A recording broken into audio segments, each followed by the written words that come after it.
I understand. If you insist so strongly, I'll follow your advice. I initially agreed with my father's plan. He knew I had struggled with a gold digger in the past and was worried I might suffer the same pain again.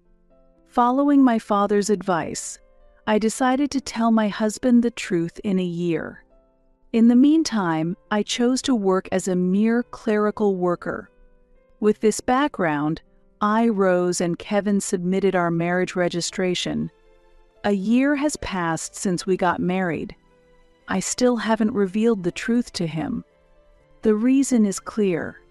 He's no longer the warm person he used to be. His attitude became cold immediately after our marriage. When he comes home from work, he immediately gets upset and complains about the dinner I prepare. Cheese omelet for dinner tonight? Such a childish dish. Can't you think of something else? But Kevin, you used to love cheese omelets, right? I've been making them for a long time. Don't argue. Your cooking always lacks variety. In addition to the main dish and soup, prepare at least 5 side dishes. 5 dishes? That's too many. I work too, and that's difficult. Huh? Do as I say. You married me, you should obey. I'm sorry. His warm attitude from the early days disappeared, and his smile became as cold as ice. At that time, I thought he was just in a bad mood, but his behavior gradually worsened. 6 months into our marriage, he had completely taken over our home. From specific meal requests to how to fold laundry and clean, he continuously complained about all household chores. If I even slightly objected, he would yell at me furiously. I was able to bear just being scolded, but sometimes he would even throw the meals I made into the trash. 1 year into our marriage, his controlling behavior remained unchanged and had, in fact, worsened. The other day, I got home late from work because of overtime, and it was past 7 p.m. When I arrived home and said, "I'm home," he immediately raised his voice. "You're late. What time do you think it is?" "I'm sorry. Work dragged on. I'll prepare dinner right away." Work dragged on? As if you have that much work to do. It's true. I'm also handling accounting tasks, so there's a lot to process. Don't argue. It's unthinkable for a woman to come home later than her husband. If you're late again, I'll make you quit your job. Wait, that's... Out of fear of him, I couldn't say anything back. Looking back, I should have distanced myself from him earlier. However, I had gone against my worried parents and married him, so I couldn't reveal the truth. With a single-minded desire not to upset my parents, I endured silently. That day, during a break at work, my father called me into the reception room. Since I also assist my father with his work, I often visit the reception room. As I entered the room, my father was already there. "Is something wrong?" To my question, my father replied cheerily, "It's been a year since you married Kevin. As promised, I think it's time you told him the truth." Ah, I remember that promise. "What's wrong? Aren't you happy? Didn't you say he's not after the money?" "That's true, but it's just that now." With a wry smile, my father lightly patted my shoulder and advised me, "Are you having trouble with Kevin?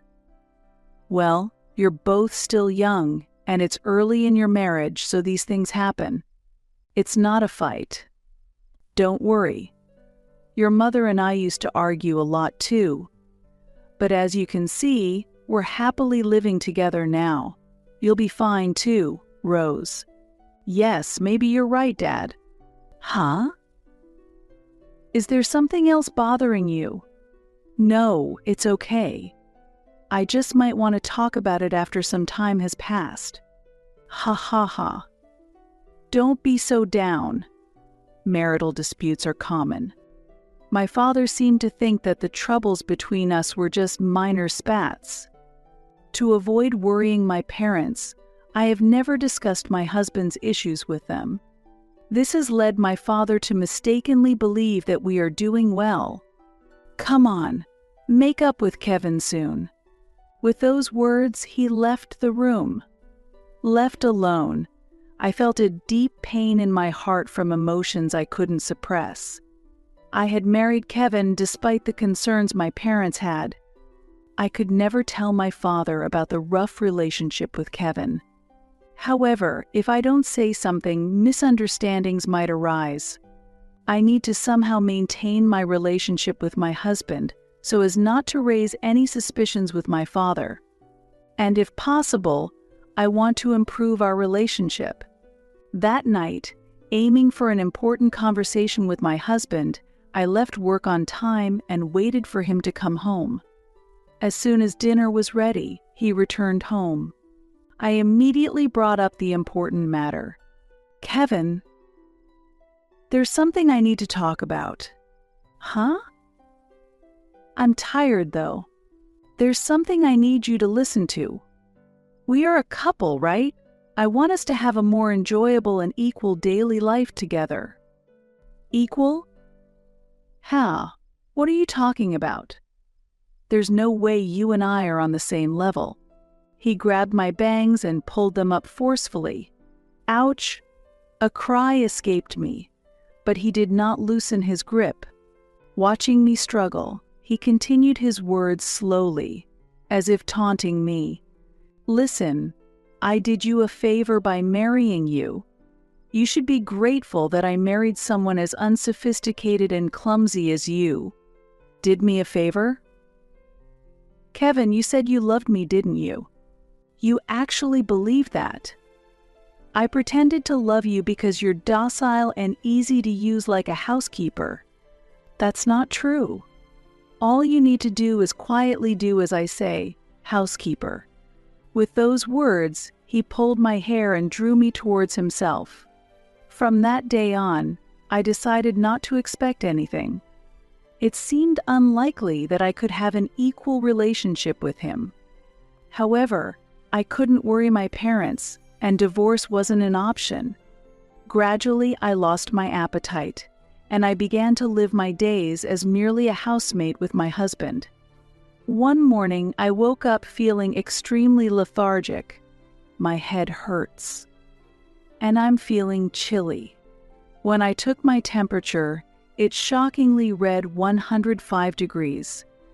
Enduring the pain in my joints, I somehow managed to get up and spoke to my husband. Kevin, I'm sorry, but I don't think I can make breakfast this morning. What? Why not?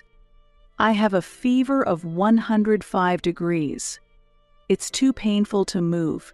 Can I just rest today? He sighed loudly and then shouted angrily.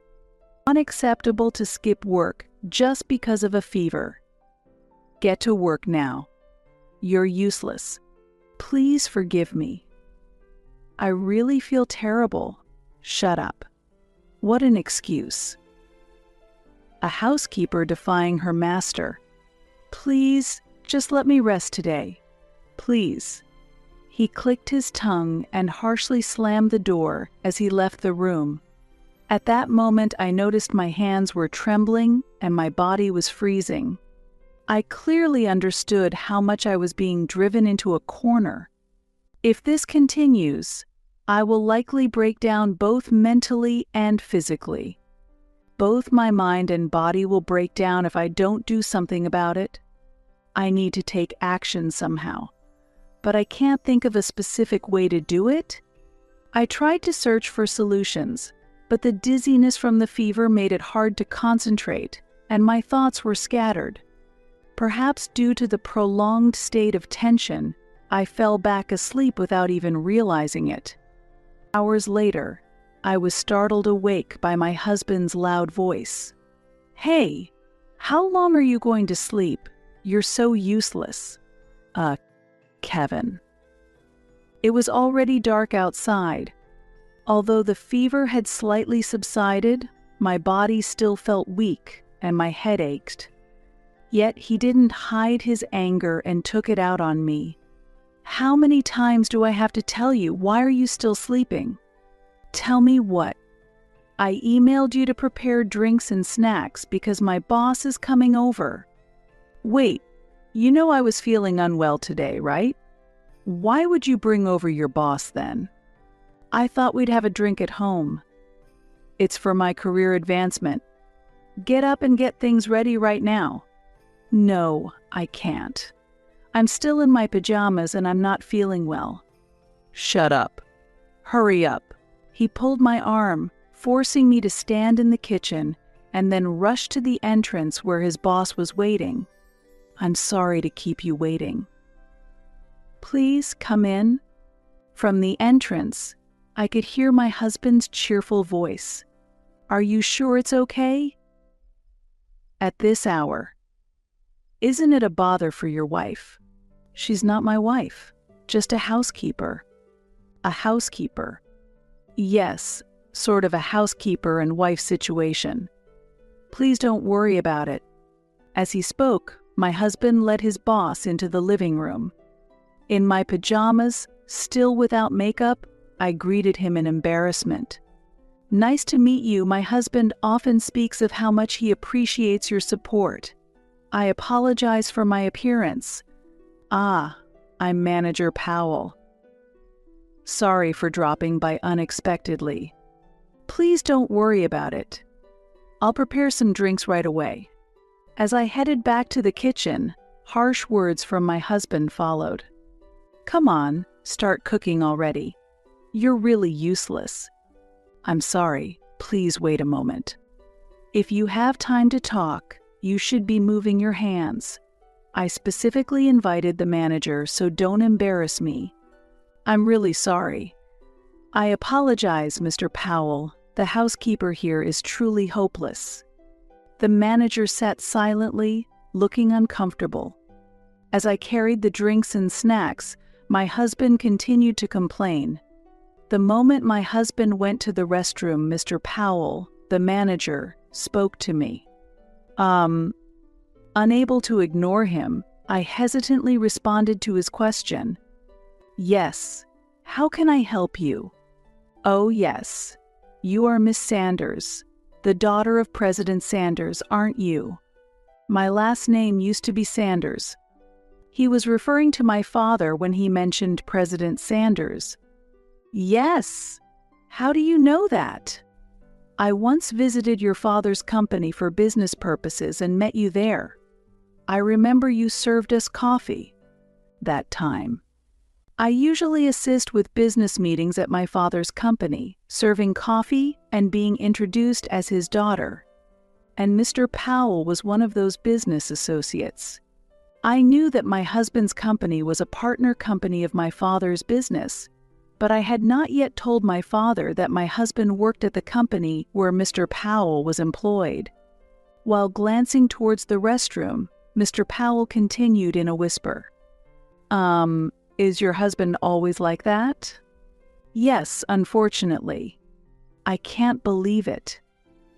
That you're being treated this way. Why don't you tell your father?" "It's just that." "Please don't ignore this issue. Let me do something about it." After saying that, Mr. Powell looked at me intently, then quickly gathered his belongings and left the scene. At that moment, I felt as if a long-standing burden had been lifted. It was as if someone had appeared who was on my side, giving me a sense of relief. Meanwhile, when my husband returned from the bathroom, he couldn't hide his surprise that Mr. Powell had left. "Why didn't you stop him, you useless airhead?" Despite his shouting, the encouragement from Mr. Powell gave me the strength to endure.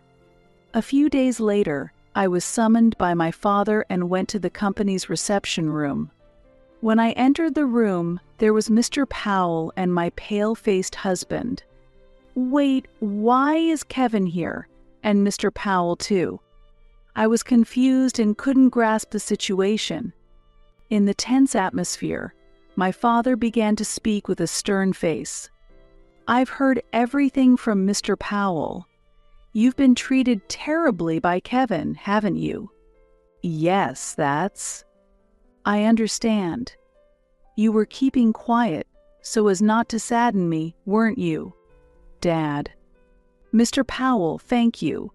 It's thanks to you that my daughter was saved." As Mr. Powell smiled in response to my father's gratitude, my father turned a stern gaze to my ashen-faced husband. "Kevin, I had no idea you were such a person.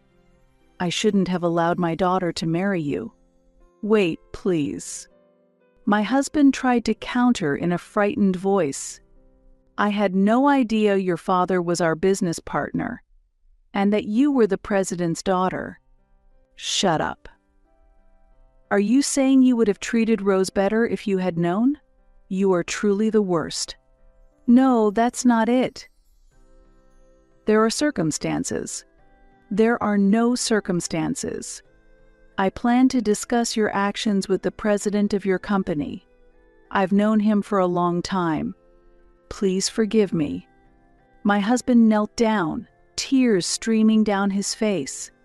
Then, with a desperate expression, he began to plead for my help. "Rose, could you please talk to your father? What should I tell him?" I exploded with the anger I had been suppressing. "Do you understand how much your domineering attitude has tormented me? I've endured and tried to improve our relationship, but you've ruined everything. You treat me like a housekeeper, hurling terrible words. Can you comprehend the humiliation I felt?" "Wait, Rose. Please forgive me. Be quiet. Never mention my name so casually again.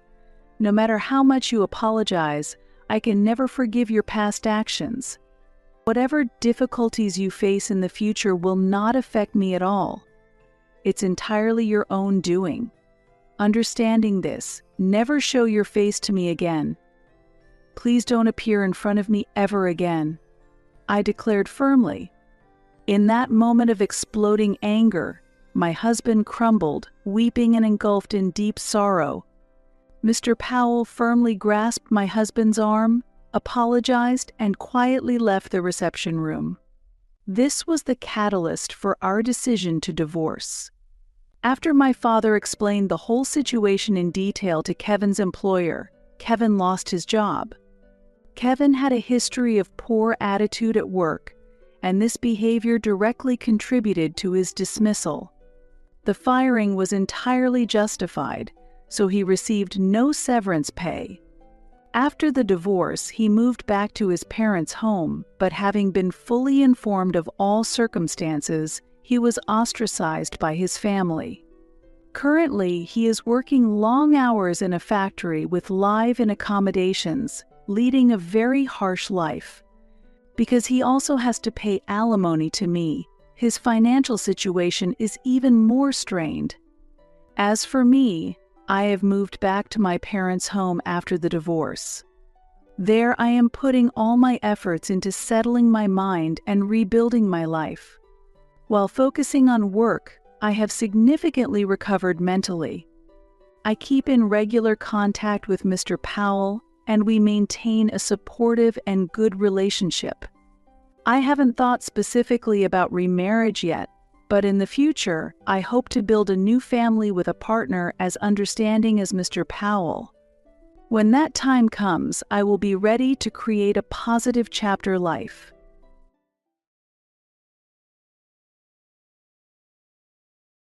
To adults, a decade might not seem like a long time. It might feel like it passes in an instant. However, my daughter, who was once a primary school student, is now old enough to be a working adult. My husband, Paul, who left us on his own will, has been staying at his parents' house for a decade now, failing to fulfill his duties as a father. My mother-in-law, who allowed this, is the same. Even if I were proposed a house where all our generations could live together, what they probably would want from me is nothing but to be their housekeeper. It's too late now. Even if they start acting friendly upon sensing money. I have spent a decade raising my child alone. Unlike you, I haven't wasted my time. My name is Judy, 53 years old, a full-time housewife with a part-time job. My only daughter, Hannah, who commutes to university from home, recently received a job offer and will start working next year. I am worried about her as she is still oblivious about the world, but I am happy that she has grown up well. Raising a child felt like it went by in a flash, but I still have her student loan to repay. For over 20 years, I have prioritized my daughter, but I wonder what my life will be like from now on. It might be nice to travel, enjoy hobbies, or join the gym I've always wanted to go to. However, right about this time, both of my parents passed away. Their death was sudden, caused by a rear-end collision, killing them both on the spot. It was so sudden that I had no time to mourn, busy with funeral preparations and inheritance matters. After the meeting with the tax accountant was over and things seemed to have calmed down, I finally burst into tears and suddenly realized I should let my husband know. I picked up my phone and called him. There was no response. Of course, he wouldn't answer. I knew that. I had tried several times before the funeral, but he did not respond. I sent messages, but there was no reply. After several attempts, I got busy and forgot about him. More than a week had passed. I don't consider myself heartless for not thinking about my husband at such a time. In fact, it's been years since my husband stopped coming home. He's not missing. He's living at his parents' house. Since he left the house of his own accord, he has kept his distance from me. At times it can be troublesome and annoying if you can't get in contact. If there is an emergency, I can only leave a message with his parents' home phone. I was puzzled when my husband first left. I don't really know why he left since he refused to talk to me about it. But I could care less about the reason once I was caught up with childcare and a full-time job. I felt it was pointless to try to understand someone who would go to such lengths to abandon his family. From the beginning of our marriage, he had prioritized his own family more than us. We argued about this many times. Even if I emphasized repeatedly that we had our own family to protect, he would break his promises whenever his mother would ask him for a favor. It didn't matter if we had prepared to go out or booked a trip. Still, I felt he tried to contribute to the family when our daughter was young. But when our daughter reached teenage years and her attitude towards her father became colder, his mother suddenly hurt her back. That year, there was a lot of snow, and my daughter and I had caught colds. He said he would help out at his parents' house for a while, since it was a difficult time for his mother, but he never came back. How a husband who couldn't handle household chores at all was useful? I don't know, but my mother-in-law kept him there, saying it was okay for him to stay as long as he liked, pampering him. The overprotective and overly interfering mother-in-law was spoiling her grown-up son. As a result, my husband couldn't escape the luxury of living at his parents' home. To my mother-in-law, I was the bad daughter-in-law who stole her precious son. Their behavior truly was unreasonable and unbearable. Since I had no choice, I contacted my husband's parents' house. The one who picked up the phone, however, was my mother-in-law. "Hello, Mother, it's Judy. Is Paul there? I can't get in touch with him. What's wrong? I need to speak to him. Can you put him on the line, please? What do you need to talk to him about? I'll let him know." This was the usual exchange. Because of this, I haven't had a direct conversation with my husband in years. Actually, my parents have passed away. What? Considering the current situation, we held the funeral with only close family and friends. Why didn't you tell me such an important thing immediately? I tried several times. I can't believe this. How could you lack such common sense? I had no idea what she was talking about. What exactly does she mean by common sense? Outrageous. Why would you wait to tell me until after the funeral is over? That's why you're. By the way, what will you do with your parents' house? We're gathering as a family this weekend to sort things out. Then, my mother-in-law paused for a moment and said, "The big house." Yes, it might take some time since the house is huge. I see. My mother-in-law laughed ominously. Do you have something to say? No, not at all. It's nothing. Is that so? Then I'll excuse myself. After hanging up, my daughter Hannah looked at me with concern. Are you okay? You look upset. There's no need to force yourself to contact grandma or dad. You're too diligent, Mom. My daughter said with worry. It's not that simple. You have way too much sense of obligation, Mom. Hearing my daughter's concern, I responded, I just don't want to be thought of as unreasonable. Inside, I was raging with anger. I even thought it might be better to just cut ties with them. However, to my daughter, he still is her one and only father. It wasn't that easy to sever ties with them. The weekend arrived, and me and my daughter went to my family home. My siblings took care of the cleanup, and everyone played their roles, progressing steadily. Clearing out a house that no one has lived in was harder than I had imagined. We decided to leave the larger furniture and appliances to a professional service. All of a sudden, I received a call from my mother-in-law. It was rare for her to contact me. "Judy, how's the cleanup going?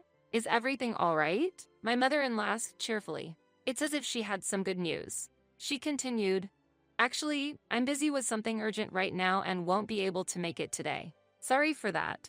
I didn't expect her to come over to help anyways. We've barely seen each other since my husband left, so why would she suddenly say such a thing? I don't think she knows the location of my family home either. It's okay. Please don't worry about it.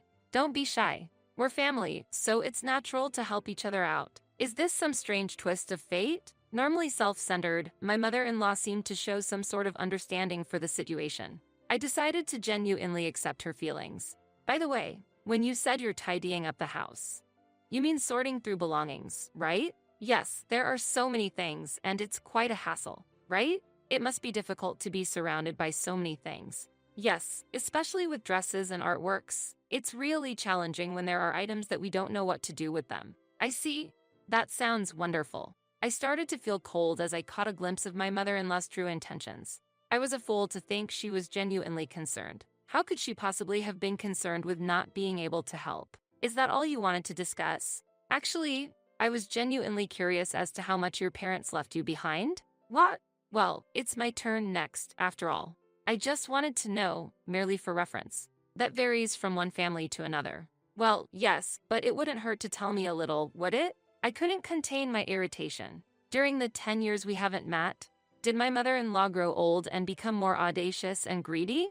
My parents had instructed in their will that the inheritance be divided equally among us siblings. Needless to say, my mother-in-law has no right to interfere. Let's make this clear. The inheritance will be divided into 3, so it has nothing to do with you, mother. What? I'm busy right now, so I'll excuse myself. With that, I ended the call. Her attitude was extremely rude. My parents had passed away, and she didn't offer condolences, only inquired about the inheritance. Then, my daughter, who had been tidying up another room, came over. Was that grandma on the phone? Yes, it was. What happened? Nothing for you to worry about. I replied with a wry smile, and my daughter looked slightly displeased. I'm an adult now, you know. Stop treating me like a child. I hadn't meant it that way, but her assertive response surprised me a bit. Indeed, she is now of an age to be treated as a full-fledged adult. I felt a mix of happiness and an indescribable sense of loneliness. Mom, I know what's going on. What do you mean? If my guess is right, I want you to make one promise. A promise? What kind? That's when I made a special promise with my daughter. A week passed, the house cleanup was nearly finished, and I was thinking of returning to work when the doorbell rang. Thinking it was the delivery guy, I opened the door to an annoying long time no see. I should have checked first. If I had known, I wouldn't have opened the door. There stood my mother-in-law and... Who was that next to her? A loose, unshapely figure with thin hair fluttering in the breeze. Was this middle-aged man, wearing a stretched-out sweatshirt looking filthy, really my spouse, Paul? I stared in disbelief at first and said, "You've got the wrong address." As I was about to close the door, my mother-in-law said, "Don't joke around, Judy." Breaking the silence and visiting without any prior announcement. What did these two want? And most of all, why was my mother-in-law in such high spirits? Despite never allowing any space between her and her beloved son, my mother-in-law breezed past me and entered the room with confidence. Wait, mother. My husband followed her in, entering my property without asking. Maybe he didn't need permission since it was his home too. But the 10-year gap had practically made him a stranger to me. And I certainly didn't want to welcome this unsightly man into my home. I have a surprise for you, Judy. I thought you'd be pleased, my mother-in-law cheerily said. My husband sat down next to my mother-in-law. Oh, I'd like some coffee, please. Paul, how about you? I'll have tea. Judy, please bring us some. I couldn't stand not just my mother-in-law's behavior, but my husband's as well. How can a man who left home without a word, spent 10 years at his parents' house, sending only a small amount for living expenses, and never contacting us, now demand tea as if nothing happened? Why should I serve you tea? Even if I were to oblige, there are things that should be said first. Although I was screaming in my mind, I maintained my composure and asked, "What's the occasion? What's wrong, Judy? Please make it quick." What? This is how you treat us after we've come all this way? If you have no business here, please leave. What a rude daughter-in-law. I see no reason why I should show manners to someone who appears out of nowhere after 10 years, following their own whims. I decided to remain calm. At that moment, my daughter came down from the second floor. Hannah, it's been so long. Grandma, my daughter's eyes widened in surprise. Even my husband seemed taken aback by her reaction. Hannah, you've grown so much. Who are you?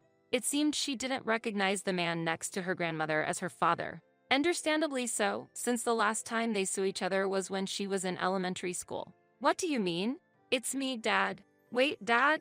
Oh, Hannah, I can understand. It's hard to accept that this slightly overweight, balding middle-aged man is your father. To you, he's nothing but a stranger. Hannah, sit down here, her father instructed, pointing to the seat next to him. My daughter stepped back, visibly uncomfortable. No, absolutely not. Why not? I have a unique condition that makes me ill if I don't stand. Don't worry about it. I felt sorry for my daughter to suddenly have such a health issue. Take a look at this, my mother-in-law suggested. She pulled out architectural plans from an envelope she brought, featuring the logo of a renowned architectural firm. The floor plan showed enough rooms for 4 families to live comfortably, a rooftop garden plan, and sketches of a palace-like exterior. A catalog for luxury cars was subtly included as well. How do you like it? What is this? We planned our ideal home. Isn't it wonderful? My mother-in-law seeked agreement, but I was wondering how I should respond. The kitchen and utilities can be chosen as you like, Judy. What do you mean? No need to be shy. It's your right to decide since you'll be the one using it. Using it? What do you mean?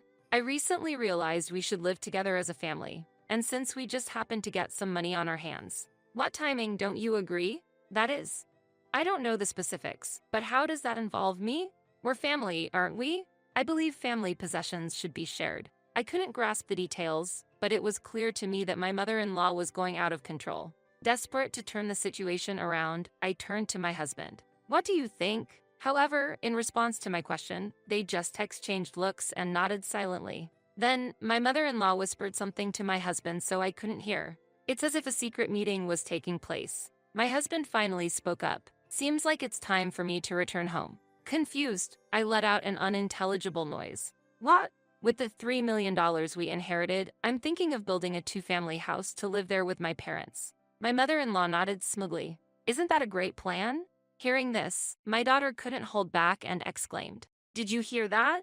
Mom, it's just like I said." I couldn't help but laugh. Haha, I can't believe it really turned out just as you said. Ahaha, Hannah, you're amazing. We shared a laugh, and the atmosphere lightened. Seeing this, my mother-in-law and husband also seemed pleased. I'm glad you two agree.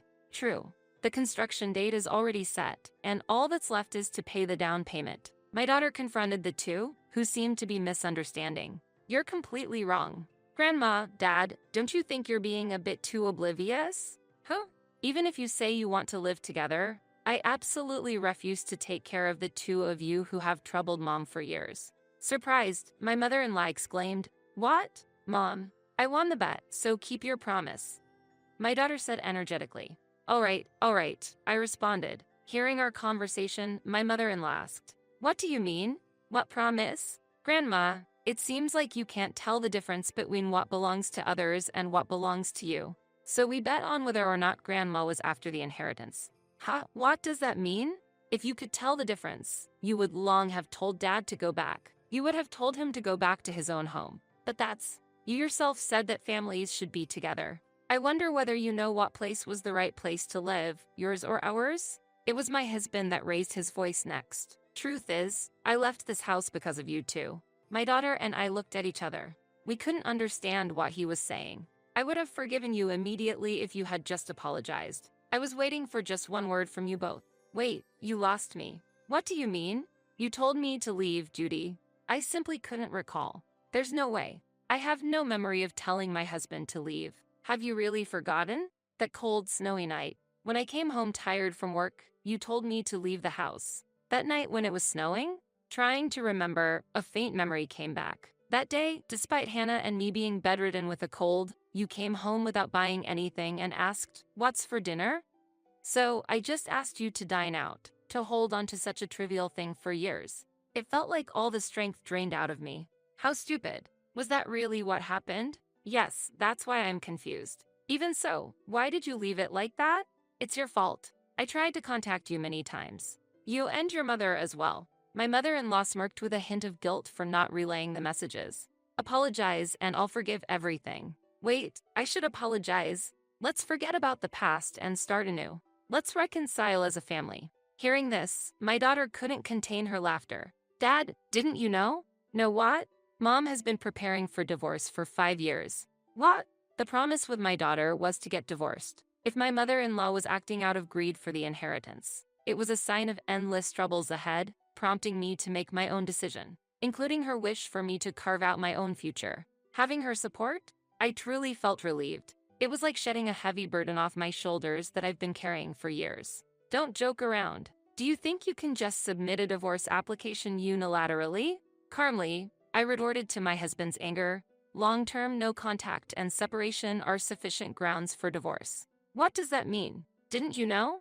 I thought I was fulfilling my duties as a father by sending money. In reality, the amount was way too insignificant. Do you think children can be raised on money alone? How can you say you've fulfilled your role as a father after neglecting your family for 10 years? A mother is supposed to take care of the kids. There was no point in talking to such a person. No need to try and understand each other. Yes, I raised her by myself. And indeed, we didn't need you.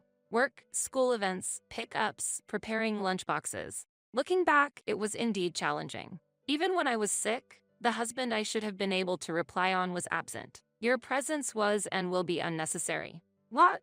Let's send this. I'll submit the divorce papers. Wait, are you serious? What are you planning to do from now on? Judy, please help. What should me and Paul do when we get older? My mother-in-law pleaded, trembling with fear. You're essentially saying Hannah and I should be your helpers or caregiving staff. No, that's not what I don't know what to tell you. Unless I have something I'm indebted to you. What about the $3 million inheritance? Let's use it more effectively. Where did these $3 million come from? If divided among siblings, it implies there was a $9 million inheritance. There couldn't possibly be such a large sum. Indeed, my family home looked impressive, but it was old and of no special value. And most of the wealth was spent by my financially careless parents. $3 million, $3 million. Could it be a misunderstanding of dividing into 3? What? There wasn't such a large sum of inheritance in the first place. What? Even if there were, I would never build a house for us to live together. I declare this firmly in front of my bewildered mother-in-law and tearful husband. Judy, are you really going to leave me behind? Despite the middle-aged man's tears pleading for forgiveness, my decision remained unchanged. Continue living at your beloved parents' home as you wish. Goodbye. 3 months had passed since then. The ceaseless demands for reconciliation from my ex-spouse were borderline stalking. The lengthy messages containing grievances sent over 20 times a day obviously went unread. If he persisted in his intrusive behavior, I hinted I would be taking legal action. I saved the threatening emails as evidence for potential future use, and upon learning this, he backed down. The divorce papers were finally filled out and processed without issue. Thinking about it, my ex-husband and mother-in-law lacked imagination. They failed to empathize with others and only thought about their own future, succumbing to immediate pleasures and selfish living, which inevitably lead to regret. The idea that someone else should take care of them was naive. It's a pitiful sight, considering even my daughter is striving to become independent. Speaking of which, after getting a job, my daughter plans to move out and live alone. It was my suggestion. Though I'll be lonely, it will be a great experience for her.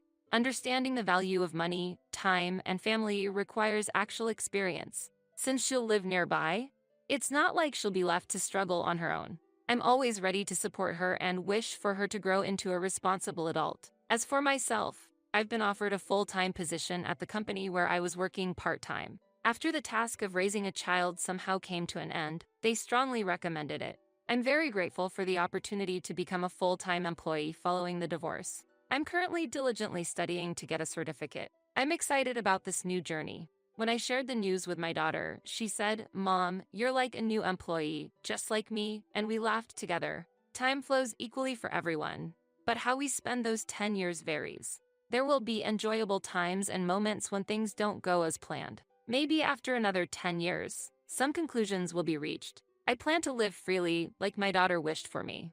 I hope you do the same.